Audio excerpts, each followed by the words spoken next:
Welcome back everyone. So today we're going to be looking at the coin named VeChain. I want to explain some of the reasons why I've been investing into this recently. But before we do, let's hit the random number generator. So the number of likes that we're hoping for this video this week is set to 79. So 79 thumbs up, and let's get into the video. Now just to get a sense of the history of VeChain, it was first founded in 2015 by Sunny Lu, who was actually the former CIO of Louis Vuitton based in China. And so initially VeChain wasn't actually referred to as VeChain, it was VEN, and it used to function on the Ethereum blockchain, but it then transitioned onto its own blockchain and then rebranded itself in 2018, which is now known as VeChain. Now let's first understand what VeChain is trying to achieve. So VeChain is an enterprise blockchain platform, and the goal is to improve how information is shared between different companies. Now there is a concept of data silos. So in large organizations, let's say you have Division A and Division B, and so Division A has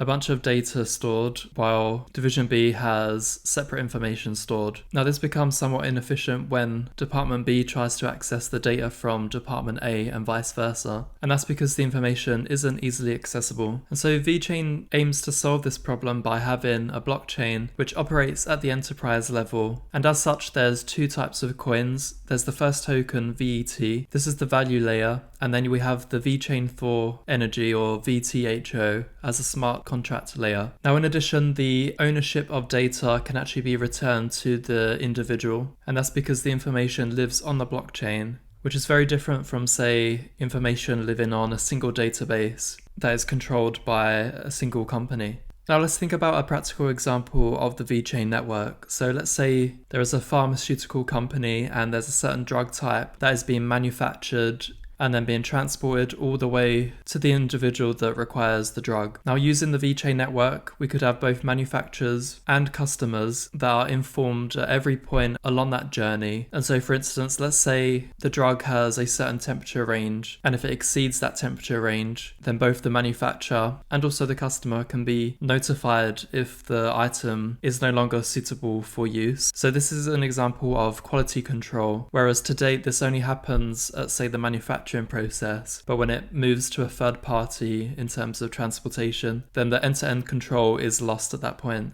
And another example is that of the auto industry. Now when you fill out your personal information to insurance providers, that information is used to determine a quote for, say, your car insurance. To date this is very inefficient because you fill out your information and then private providers will access that information and then give you a quote. But if this information lived on the blockchain, then individuals will be able to own their own data and then use it to negotiate better terms and therefore obtain a much lower quote in terms of their insurance. And so pretty much any type of industry out there, there is a potential to use the VeChain enterprise network, and there really can be a net benefit for customers out there. Now you can see that I own the VET coin.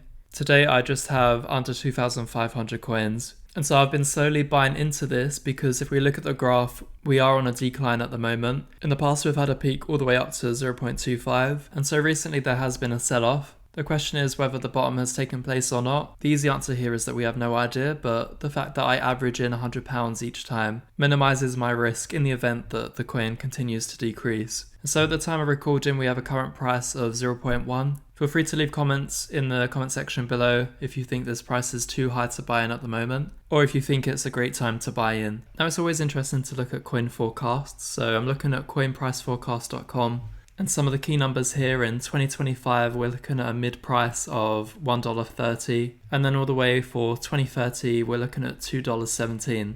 And so although this is only a forecast, we can see that by the end of 2024, very close to that $1 mark. And so if you plan on purchasing this coin thinking that it's going to hit the $10 mark, then it's probably best that you don't buy into this coin. But if you're looking for close to $2 mark, then this coin is a great one to add to any existing coins that you have. And we can see on my screen here, within the Binance platform, I have VET alongside some other coins that I have as well.